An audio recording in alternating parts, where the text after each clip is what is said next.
Brain health used to be treated like a snapshot. You felt different, you booked a visit, maybe you took a memory test, maybe later you had imaging or lab work. The system was built around moments. One appointment, one scan, one score, one answer. But the brain does not change in snapshots. It changes in signals.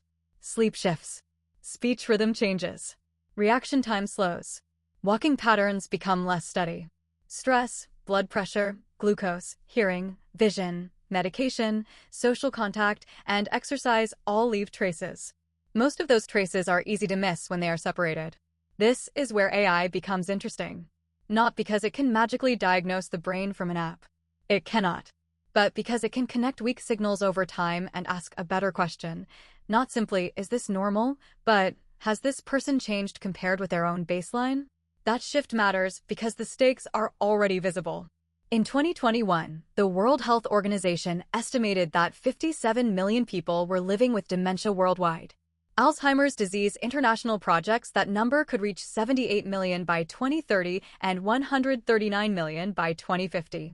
At the same time, the 2024 Lancet Commission reported that nearly half of dementia cases might be delayed or reduced by addressing modifiable risk factors across life. So the future of brain health is not only about finding disease. It is about mapping risk, resilience, and change early enough for prevention to have a real chance. The first signal map is imaging. MRI, CT, and functional imaging can reveal structure, blood flow, and activity patterns. AI systems can help segment anatomy, compare scans, estimate brain age, and detect subtle differences that are difficult for the human eye to measure consistently. The important word is help. An algorithm does not replace the radiologist or neurologist.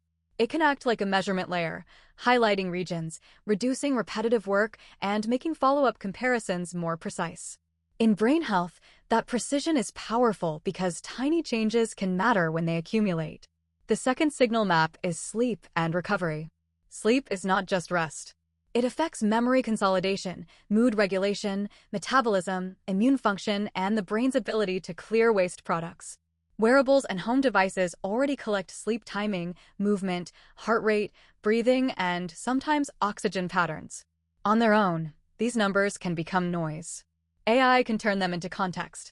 It can ask whether a person is sleeping less than usual, recovering poorly after stress, or showing repeated fragmentation that lines up with fatigue, mood, or cognition. Again, the point is not to panic over a single bad night. The point is to notice a pattern when the pattern becomes stable enough to discuss. The third signal map is speech. Speech carries more than words. It carries pace, pauses, word finding, sentence complexity, emotional tone, and the rhythm of attention. Researchers are exploring whether voice and language patterns can help identify cognitive change, depression, neurological conditions, or medication effects. This area needs care. Speech data is personal. It can be biased by language, accent, education, fatigue, microphone quality, culture, and context. So the professional standard cannot be, the model said so. It has to be validated tools, careful consent, and interpretation by people who understand the limits. But if handled responsibly, speech could become a gentle screening signal, especially when combined with other information. The fourth signal map is movement. The brain controls how we move through the world. Gait, balance, tremor, reaction time, typing rhythm, grip strength, and daily activity can all reflect changes in health. A phone, watch, ring, or camera does not know what those changes mean by itself. But AI can compare movement patterns over weeks and months, then flag when something is drifting away from a person's usual range. This is important because many brain health conversations begin late. Someone notices a fall. A family member notices confusion. A patient says they feel slower, but cannot prove it.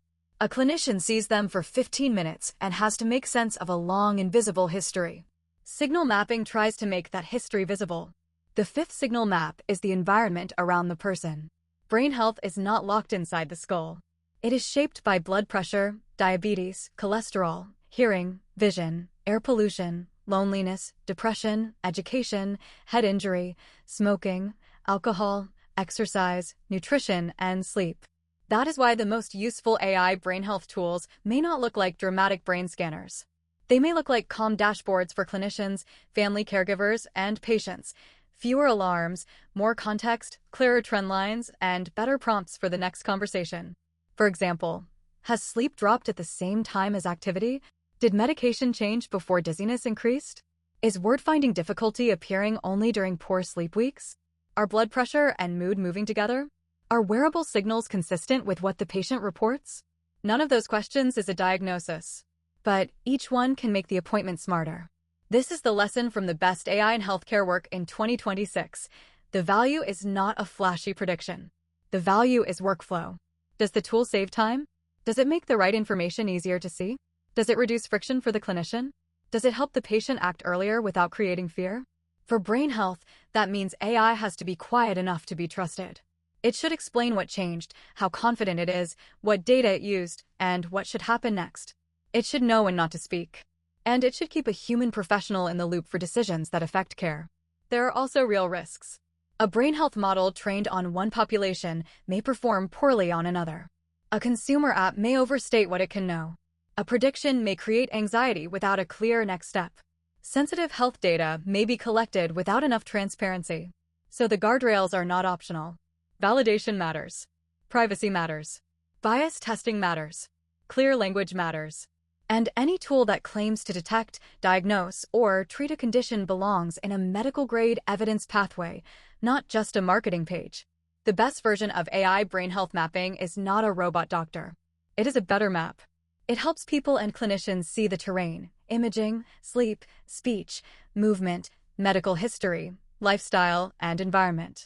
It turns scattered signals into a timeline. It shows when something is stable, when something is improving, and when something deserves attention. That could make prevention more personal. Instead of generic advice, a person might see which signals matter most for them. Better sleep timing, more consistent walking, hearing support, blood pressure control, social connection, vision care, or a follow-up cognitive assessment. And that is the practical future. AI does not make brain health simple. It makes complexity easier to see. The goal is not to predict your future with certainty. The goal is to notice change early, respond wisely, and give prevention a better window. Because when brain health becomes a signal map, the most important question changes. Not, can AI diagnose me? But, can AI help us notice what matters before it is too late to act?